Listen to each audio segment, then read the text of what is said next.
Hi, I'm Preston Williams, and welcome to another edition of Jazz Talk. Today on our show, we are joined by one of the most accomplished musicians around today. This gentleman has been on the scene for over 45 years and has worked with many greats, from Billy Cobham to so many. I can just go through the list. Alan Holdsworth, Bill Bruford, Pat Metheny, Danny Gottlieb, John McLaughlin, Larry Coryell, Jacqua Pastorius. He's worked with everyone. He is a bassist, composer, and educator. Please welcome to Jazz Talk, the legend himself, Mr. Jeff Berlin. How are you, sir? Oh, man, it's great to have you on. Thank you so much for joining me. You know, Jeff, one of the things that I was interested in starting with, the man, is your humble beginnings, your background. Now, I understand that you're from Queens, New York. Born in Queens, lived in Nassau County, raised in Nassau County in the 50s and in the 60s. Yeah. My father is a Holocaust survivor. Actually, oh, wow. But in a kind of a different sort of way. My grandparents were deported. They were sent to Auschwitz. My father's parents. Mm-hmm. He ran because there was a law, an edict at the time, mm-hmm. That since my father was born in Belgium, technically he was under German protection when they had come to occupy Belgium in 1941 or 42, was it? And my grandparents are Russian-born, which made them technically enemies of the state, so they were deported. But my father was not.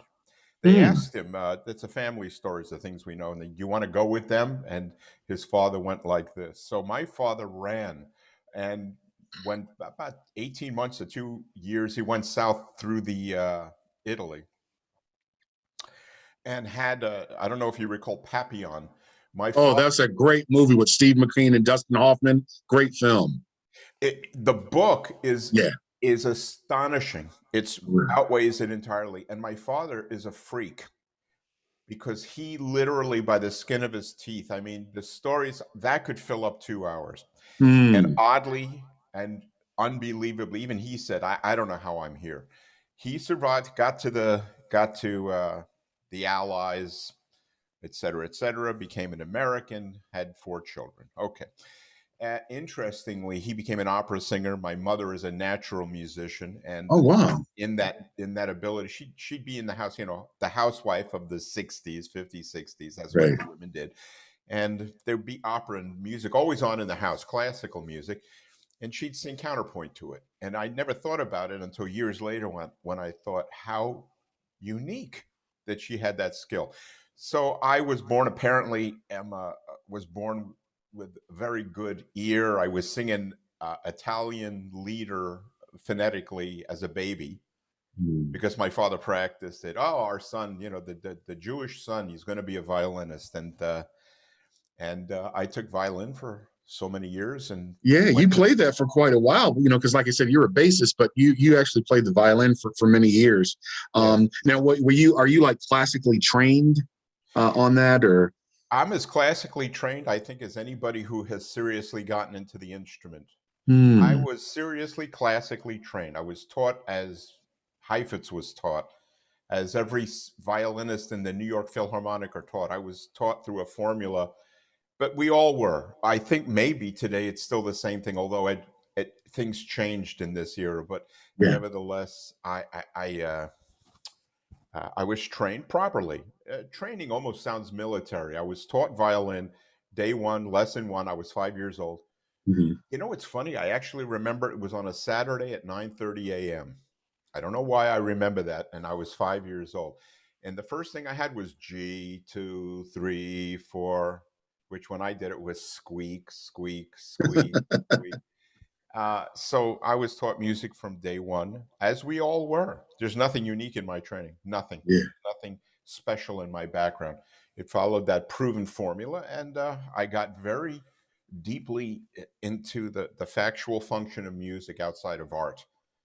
Interesting. When the Beatles came along, my whole scene. Yeah, I was about to ask you about that. You started playing bass after you saw the Beatles. Let me ask you this, Jeff. Was it just the band in general, or was there something about McCartney's bass playing that made you perk up and say, oh, this just sounds pretty good? What was it about the Beatles that influenced you maybe to pick up the bass? Well, ironically, at first, nothing. When I first saw them, I saw them on Ed Sullivan that night. The whole country did. And I remember very clearly not being impressed. But I wasn't impressed from a snob point of view, or I wasn't impressed from an attitude. It was four guys going, whoo, and I didn't get it. But Yeah. when I did get it, which might have been within a year, I got it like I would say that everybody got it, where it was again a knockout blow. It was a Mm. knockout. That was the end of my violin thing. So McCartney, the reason I went for the bass is it was tuned like a violin. That the violin is tuned from low to high in Hmm. fifths, G, D, A, E. Yeah. A bass is tuned in fourths from low to high, E, A, D, G. I said, oh, it's so simple. Oh, I'll eat this instrument up. And, kid attitude. I was playing Mendelssohn and Beethoven and blah, blah, blah, blah. And I mean, the bass was no mental challenge. But when I got into it, I began to find things. And that's when the reality of music on the bass became apparent, even as a 14-year-old.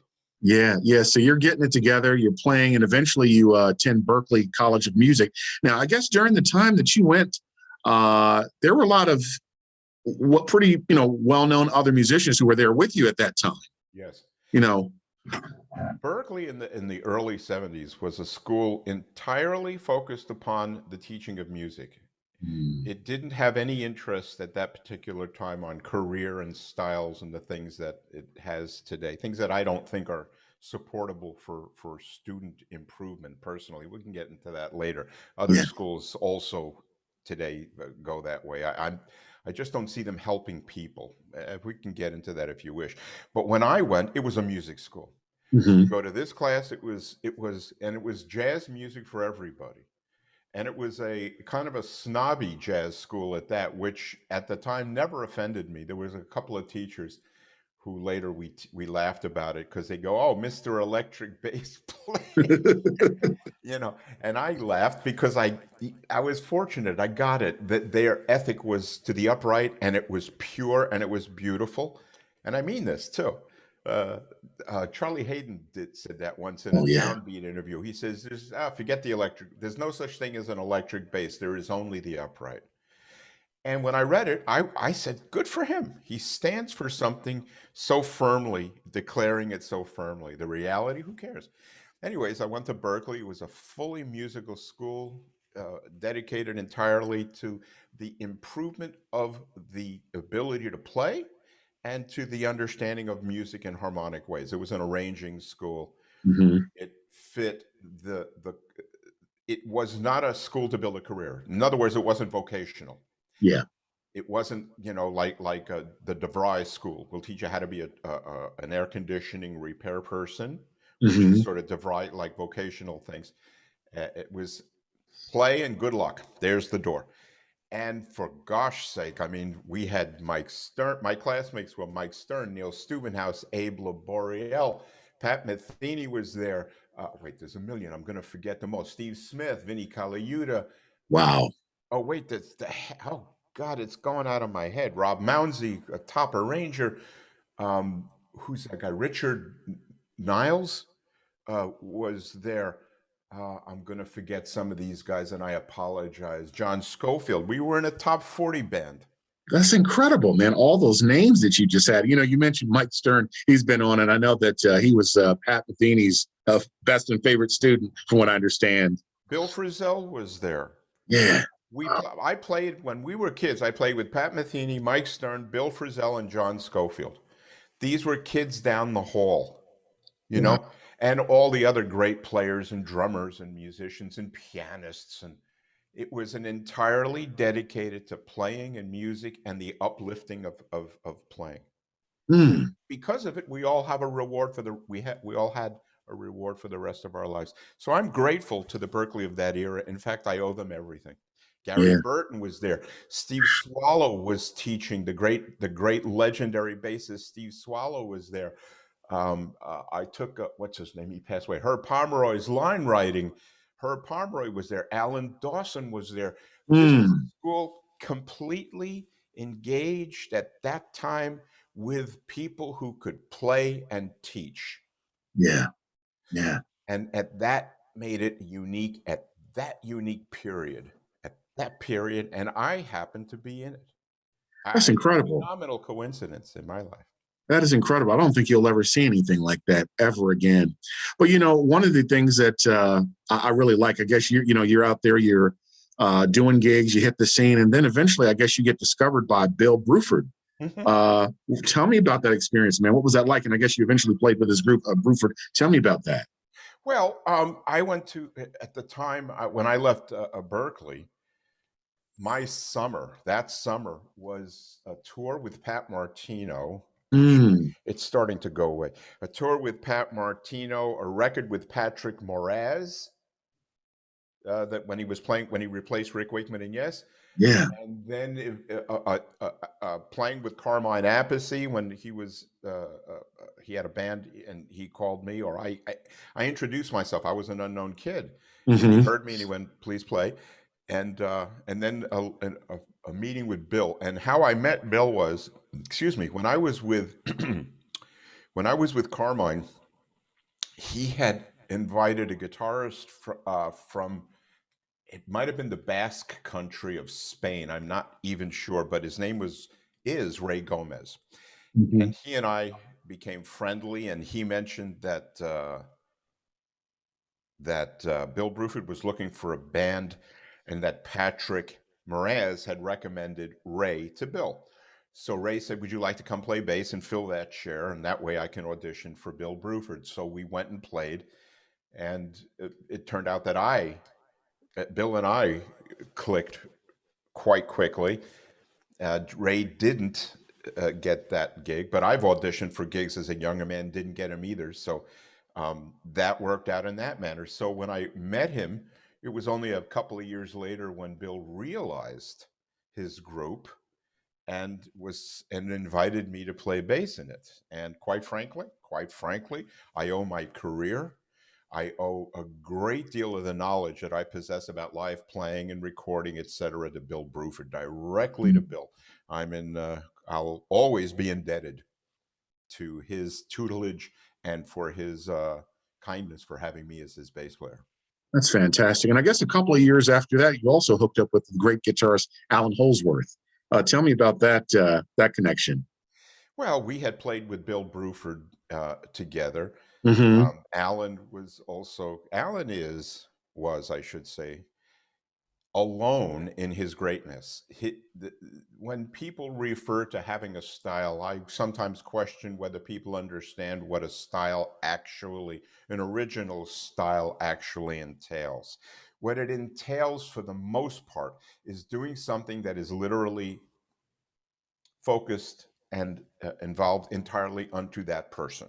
That it doesn't necessarily relate to other people's playing. Allan was that. There just was no precedent for a guy like Allan. So when we got together, my year has always been good. I worked very hard to develop it in the practice and the transcriptions. So when Allan, who didn't write music, would come up and take these whang, whang chords, I would hear it and say, "Wow, I could do ba ba ba ba."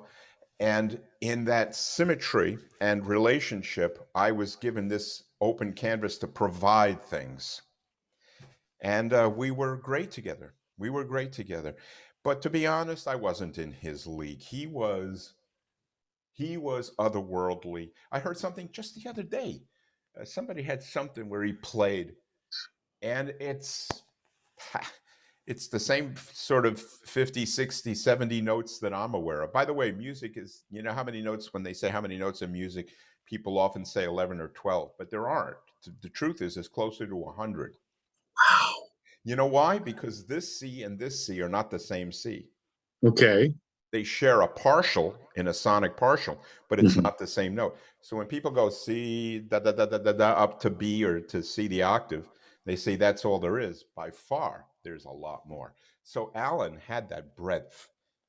He was a mind blower. That's all there is to it. Yeah, I mean, Jeff, you've played with some of the greatest guitarists. I mean, John McLaughlin, Larry Coryell. Yeah. And I'm just, John is my guy. I mean, with the Mahavishnu Orchestra, and just all the other stuff that he's done. But I mean, just to ask a question, I mean, you've worked with different guitarists. What is it like playing with someone like John McLaughlin as opposed to Alan Holdsworth? I mean, what's the difference working with guys of that caliber? The real difference, I would say, is purpose. That John had his specific purpose. It was a focus. It was an interest that was unique unto John. And when I got with John, I would have to adapt because I was really I wasn't a leader at that time, and I wasn't. So I had to adopt for the 7 years that I played before I decided to do some solo records or play my own gigs.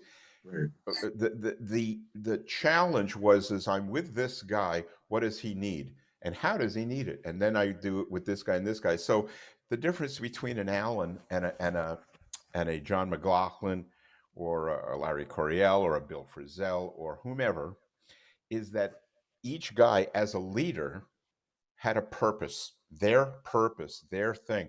So there's two sort of chairs to sit in. One is a sideman chair, one is a leader chair. When I'm in the sideman chair, to this minute, if anyone calls me, I focus on, oh, what do they need? Okay.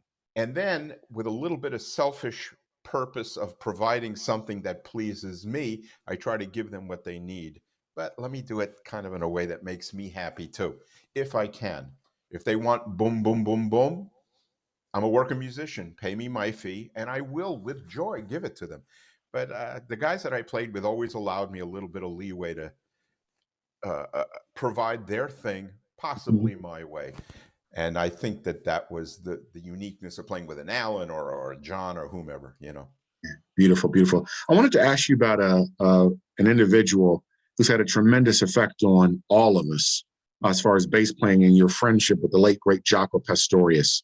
How did you guys connect and meet? Because I'm sure you know, Jeff, during the 70s, when he came up with that debut record, which is one of your favorites, just blew everyone's mind. And I talked to Marcus Miller and other bass players, and their bass players were like, what is this? You know, when they first heard Portrait of Tracy and, you know, with the harmonics and what he was doing, it just blew everyone away. But how did you guys meet and get to work together? Because he seemed like he had a deep appreciation for you. And I love the story that you told where Jocko tells you, hey man, you're probably a better soloist than me. And you ask him, hey, put that in writing. He's like, nah. No, I ain't gonna do it. And he did it like this. I ain't gonna do it. Well, you're right. Jocko was and is the singular greatest figure in the electric bass world. And the reason I say it is because when you do something that is simply unprecedented, something that I tried to do and failed to do, Pat Metheny said that well. He said, you guys should just stop it. And he was very, very correct. It brings me to another thought. Anyways, so we had the exact same close friends and never met. We played with the exact same people for the most part and never met. When I was in New York, he was somewhere else. When I left New York, he went to New York. We never bumped into each other and never talked and never met. We weren't friends, but we were colleagues. And the difference, again, I'll say this with absolute honesty. He was a genius. I, nor any of us, in my opinion, bass players were geniuses.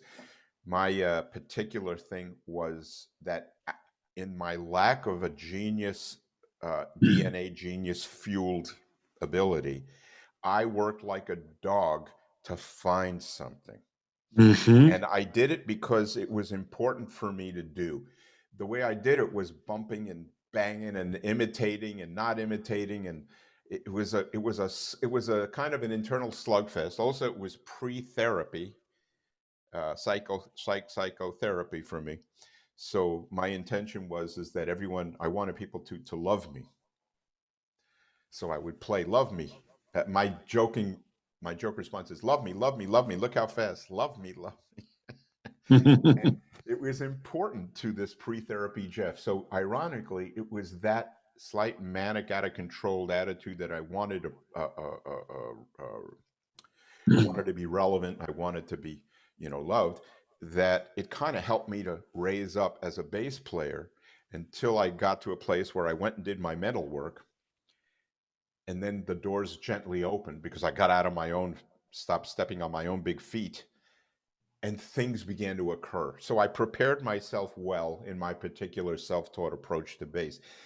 I'm going around the barn here. No, this is good. This is good, Jeff. And one quick thing I wanted to say, one thing that I love about you, you didn't get caught up in this thing with all these other bass players trying to copy Jacqua with the fretless thing. You saw it, you looked at it for what it was. This is great, but you went your own direction, which I thought was beautiful.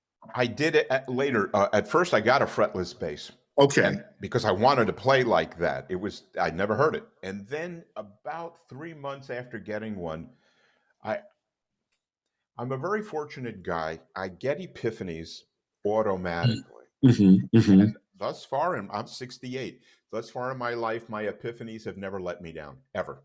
So I've learned to trust them. The epiphany I got is everybody's going to do this, and they are already starting, and so are you, Jeff. So I replaced the frets, or I don't recall, got another neck. And when people were into the fretless thing, that's when I turned away from it and stuck to frets, which again worked out for me because I found lots of new ways to play frets and up-and-coming records, etc. Anyway, the Jacqua story is at MI, we bumped into each other at a guitar show and we jammed, or he played. I think he borrowed my bass. And the next day at MI, they set up a jam for us. We played Invitation. I wish we had it with drums, but we didn't. And hello, how are you? And we sat down afterward and chatted. He was already mentally depressed. Yeah. He said, I think that's over for me, he told me. He said that. I said, why? He says, well, I have nothing new to do. And I said, so do what you do and coast on it. I mean, it's hard to be Miles. I mean, Miles, reinvented. Incidentally, I won't say it here, but I know how to reinvent every time. I know how to do it. That's awesome. I won't share it here. That's for a later thing. But I actually know how to reinvent. Okay. How anybody could reinvent. Give me a second. So we played. Then he kind of leaned over a little bit. Yeah, you're a better soloist than me, because Jacqua was superior to me and everybody in the unique and original way to play the bass, the tone, the touch, the groove, the note choices. But his solos, all of them were written out for just about entirely. Jacqua wasn't, and I mean, you can't do everything.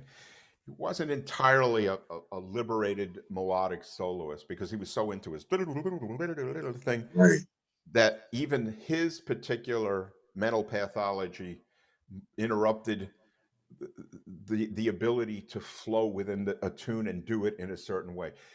But that's neither here nor there.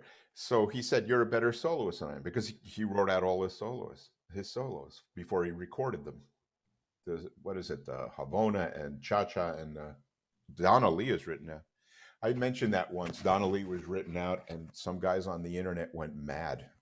They took me to court, man. They told me, I said, look, you guys don't have to like it. I'm just saying that he wasn't the soloist you think, and that it is its own approach. He wrote these solos. Oh, you just have an attitude. And then a record came out. What was it? The Criteria Sessions, which was the demos he did at Criteria in Miami. And if you listen to Donna Lee, it's not entirely because he upgraded it for his own solo record. The solo is there. And I said, listen to this, you guys. I'm just showing you. Here's proof. This is before he was famous. And nobody said a word. It's interesting, Jeff. You made me think of something. Pat Metheny talked about Jacqua. He said the Jacqua of the early days, like early 70s, he said he was actually better before he got with Weather Report. And just what he displayed on the instrument back then was completely different. I guess by the time he joined Weather Report, bipolar, the drinking, and all the stuff that happened to him, he was a different player. But those who knew him in the early days just said it was a completely different Jacqua. He was clean, and he just was fresh with ideas, and they flowed. But I guess by the time you met him, you guys hooked up, he was probably, maybe his playing was maybe not the same as it had been. Well, I thought he sounded great when we played together, and it was just one afternoon. Yeah. I don't know. I think I've heard that too, that the brilliant ability was in his younger days. But nevertheless, those Weather Report records are stunning. So what can you do? I wanted to ask you about a friend of yours who you love to play with. He's a fantastic drummer, Danny Gottlieb. I've had Danny on. He's just said of I guess a lot of the drummers that you've worked with, he's special. You guys have like a really good connection. What is it about Danny's playing that you like?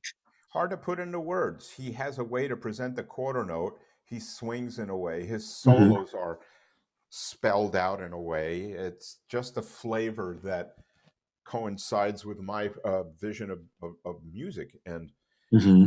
we've done for years and years and years. We'd meet up at NAMM, set up usually at the court booth, plug a bass in, he'd get behind, he'd get behind. He would play sometimes with us, before he had a set, he'd put a ride cymbal on his thumb and take a stick and to go ding, ding, ding, ding, ding, ding, ding, ding, ding, ding. And when it was time for his solo, I don't remember if he put it on his lap or what he did. He would do things, and it was just a remarkably organic kind of harmony, and it was bass and cymbal, or bass and snare with a ride cymbal and a hat. It was, and whatever it was, Danny just sparkled. I mean, it's not in him to not be anything other than remarkable. But I've had a lot of good guys that I played with. I got to confess, Bruce Guthridge on my Jack Bruce record. Mm. Not a known guy, but Dennis Chambers said, "Oh, Dennis lives right around the corner from me. He's a friend of mine." Yeah. Oh, okay. Tell him I Yeah. say hi. Yeah. And he said Bruce is just unreal. So when I met him, we played, and he was unreal. So I said, "You've got to be on this record." So yeah, I'm fortunate. Danny, Bruce. I made a list. There's something like 40 or 50 top name drummers that I played with, and I didn't want to print it because when I do things like this, people sometimes get a little mad, say, "Oh, you're doing it out of ego." I said, "I thought it'd be entertaining. Look at all these guys. You're an egotist." Okay. Yeah. Speaking of drummers, did you ever get a chance to play with Tony Williams? Yes. Okay. He invited me to join his group. The original band was going to be Tony, Alan, and I, but I didn't want to do it because I was a kid and I didn't know enough about music. I didn't want to be responsible for the harmonic Gotcha. Portion of the music, because when Alan played, it was going to be stratospheric, and I just didn't feel capable. So I said no. I turned a lot of gigs down, and in fact, interestingly, I left New York. I was in New York and building a career steadily. I was one of the top called New York bass players in New York, along with Willie and Anthony Jackson and Neil Jason and whoever else was around. And I have done this all my life. I suddenly went, I don't know enough. I don't know enough. And I packed a truck. I moved up to Boston and started studying with Charlie Benakis. I've done that all the time. I wanted to know. I still want to know. Interesting.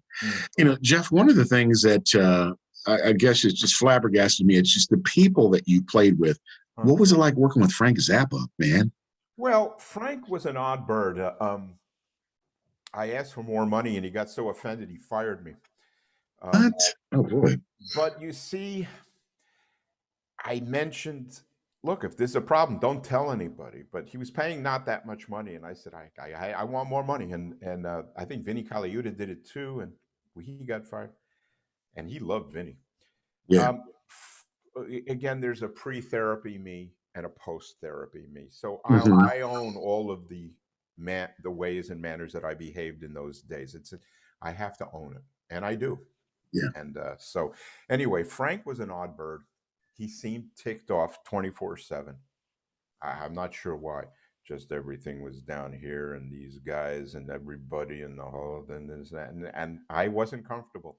And then, as much as we all clearly knew him as a musical genius, the music wasn't for me. That's what, Yeah. the Black Page, these things. I got you. Virtuosic, but I can't listen to it personally. Yeah. So I there's some things I can. I think it was the first tune on Uncle Meat, one of the most brilliant tunes ever. So the guy's a genius. We all know that, but it didn't work out. It was fun to play. I will share one funny story. Hanging in the Players School of Music right now is a part that Frank gave me to learn. It was in treble clef. Frank was sort of, an odd bird on his own. I said, why would he give me a treble clef bass part? But he did. So we started to rehearse, and he stopped. He said, "What are you playing?" I said, "I'm playing what you gave me." He says, "Ah, I gave you the guitar part by accident." He said, "I'll go keep it. Go play it." And it's like the whole thing is like, Yeah. so I mean, it's not for me. Yeah. I got you. Now, you're also an educator too. You've put out books, a lot of instructional videos. Now, is that something that you love doing? Do you have a passion for teaching? I have a passion for truth. Elaborate on that. Tell me about that. Well, people may argue that truth is individual. And Hmm. I'll argue that truth is not an individual interpretation when it comes to the learning of something. It is certainly a part of the artistic life that we choose. My truth is the music that I love. Your musical truth is the music you love. But in Mm. what you love and what I love, there's a G major chord in there somewhere. And so, what has taken place in music education, bass education to be specific, is an approach that, in my opinion, has practically guaranteed that most bass players that go to music schools or most bass players that pay for lessons are practically guaranteed to never have a career in music. And I know that Mm. sounds hard, but I'll try to make this concise and hear me out on it. Please. Um, the music industry, in different ways, in the larger sense of the word, the music industry doesn't want new bass players in it, doesn't want anybody in it. Record companies are mostly gone, clubs have closed long before COVID. This is a shut, closed, resistant industry. And uh, to enter it really entails one being so remarkably in, imbued with talent to where people can't resist what you have to present. Where it's like an endowment of skill. And if one goes in and goes, "Hi, I'm a bass player. I learned to take slap lessons." People won't work because slap shouldn't be taught. I can actually almost prove it. Wow. I can actually almost prove it. Two-handed tapping shouldn't be taught. Groove shouldn't be taught. In my opinions, you know what I mean. Styles shouldn't be taught. You don't pay money to learn rock, blues, gospel, metal, these things. And as in a nutshell, the reason I say these things is because even the teachers of these styles are self-taught. Mm. That there really aren't any. There isn't a background in success in academic teaching of music that bass educators in most top schools have embraced to teach students. So people pay 30 grand or whatever it is a year or a semester. They leave the schools, some hoping for a career, and most bass players won't get it, in my opinion, because you can't enter into the music industry being prepared to slap or play styles or having learned out of a Samandal book, which is an arco book, or having played these particular types of things and expect that the music industry in its general existing form is going to let people in. It won't. There's 10,000 bass players trying to vie for a position, and people think that a metronome is going to help them get a gig. Yeah. So I came up and said, "Look, guys, I don't mean harm here, but I got to tell you, if you want to learn how to play, you got to learn how to play in a narrow, specific, hard, direct approach. Mm. And so, if you do this, and because if you do this, the possibilities are infinite. The art of bass is without boundaries. The learning of bass is absolutely within boundaries. And if people and the funny thing is these aren't my rules. I took this right out of classical music. Every single classical musician literally began the same way. A teacher said, "Here's your instrument, here's the music. That note is called an F. Play it. Squeak, breaking, whatever." And in the academic teaching, music was the core. Mm. Uh, so since the base educational formula has deviated to, well, we're in 2021, the scene has changed. We got to learn differently. We got to learn how to get gigs on the internet that, for example, and maybe you've heard it, no one's gotten a gig on an internet in 5 years. I don't think anybody just about has ever gotten a gig on the internet. The concepts don't pan out.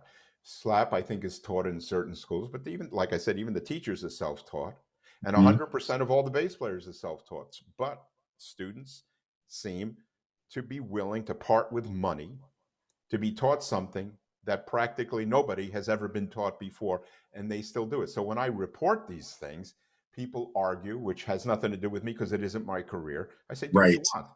But I can, I have a reputation where I sometimes bother people or upset people with my views. And the response is to criticize me for saying what I say. But thus far, no one has ever showed me where I'm wrong in what I say. Right. And the door is open, because if I learn something that I haven't considered, I'll include it and change my views. But to wrap this up, bass education has been reformatted, in my opinion, by teachers that fixed a learning situation, a learning academic situation that wasn't broken in the first place, didn't need fixing, and yet they did it. In fact, bass educators are different than most any other instrument, and bass players are financing it to the tune of millions and will continue to do so. That's why I say what I say, because always somebody goes, oh, I didn't know that. So to end this, if anybody wants to take lessons or pay for instruction, you could do it for $50 a week and do 1,000 times better than a music school or online things if the music is sequential.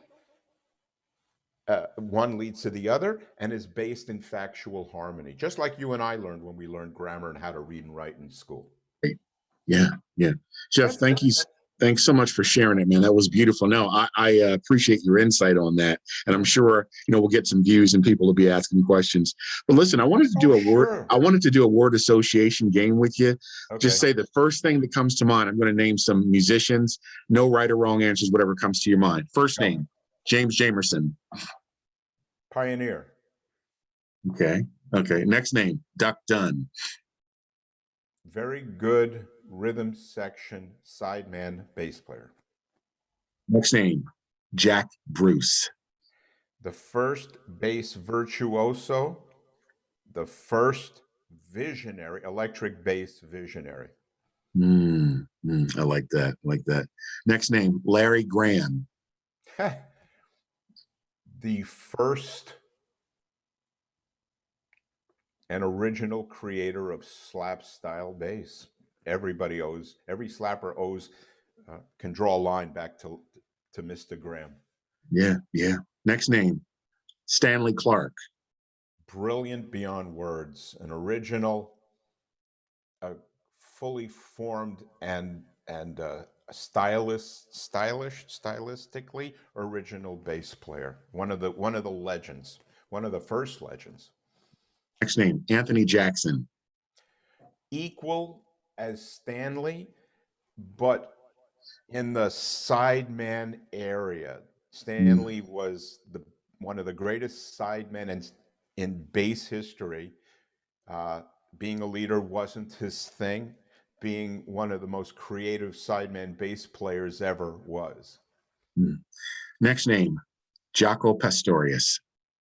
The only legitimately definable genius in the bass community.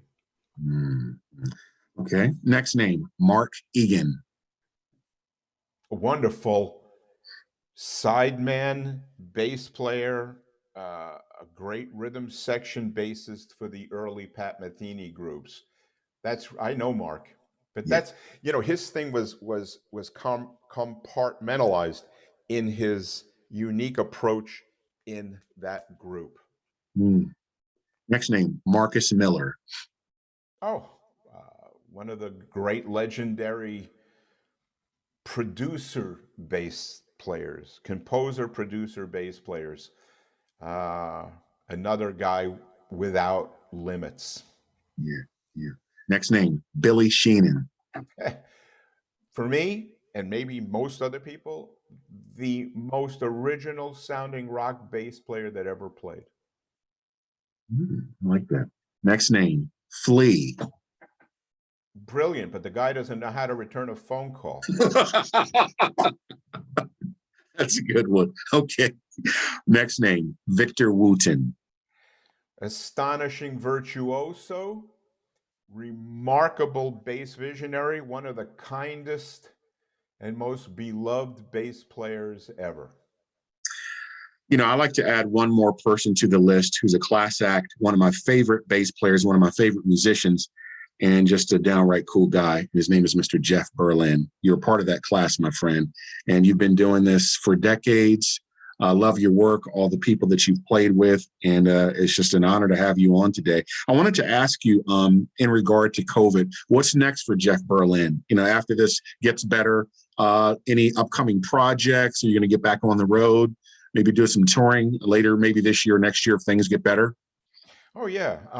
COVID, in my particular case, was making lemonade. I stayed home, but I accomplished so much while at home in regards to music. Interestingly, the bass was the least among them. I barely touched the bass in a year. Wow. And then I pick one up and go like this, and the rust would come like this. And in about 5 minutes, this sort of happened. So, yeah. Incidentally, muscle memory is a myth. Muscles don't remember anything. It's more of a term referring to the mental acuity in a relationship with a piece of music that we're familiar with. And the reason I mention is because when I play, I definitely felt in my hands a stiffness that quickly resolved itself. Do you know there's no muscles in the fingers whatsoever? What are there? Is it tendons or? Yes. Okay. There are no muscles in the fingers at all, at all.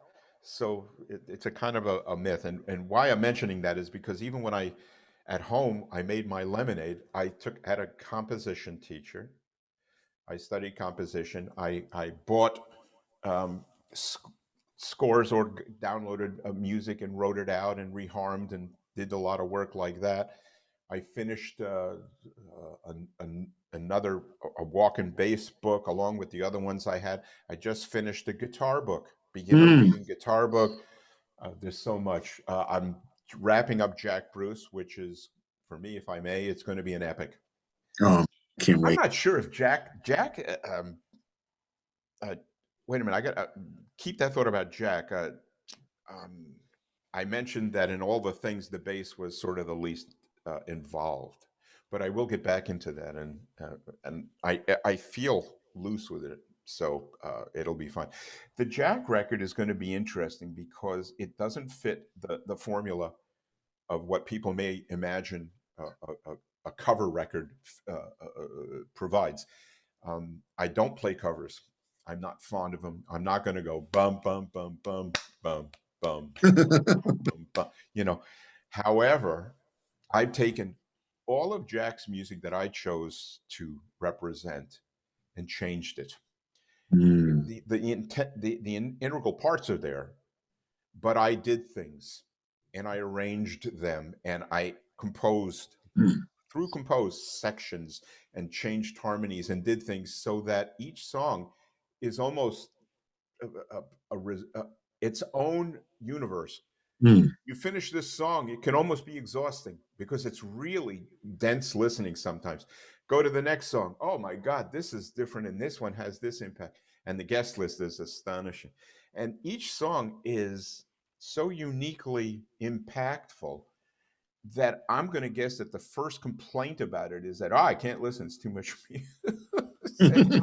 And the reason that I like to write like that is I spent a year listening to symphonies and deeper I spent a long time listening, but deeply. And I noticed things were here, then it evolved to this, then it recapitulated to that, and then it became this and it became that. And that fascinated me. So I took that sort of organically arrived at conclusion and put it into each song that I did on the Jack Bruce record to where I feel, this is where, all right, here's where the ego goes. I think it should be record of the year elected by the Grammys. Oh, I man. don't think there is going to be anything as impactful as this record once it's released. Oh, I can't wait. When is So it coming out? When is it coming out, Jeff? about September 1st. Okay. All right, man. I'm looking forward to it. That'll be great. So I guess hopefully with the COVID, if things get better, maybe that'll be the What am I tour. touring? Yeah. Yeah, I'm going to tour. Jeff Berlin plays Jack Bruce Band.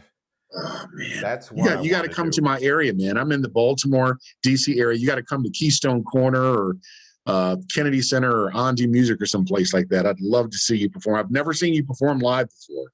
Oh, Never.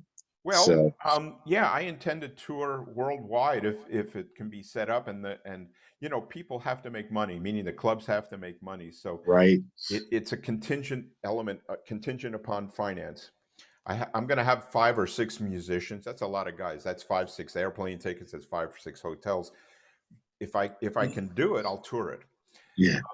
Because it'll be and I got a great lineup for musicians too. Oh, man, I can't wait.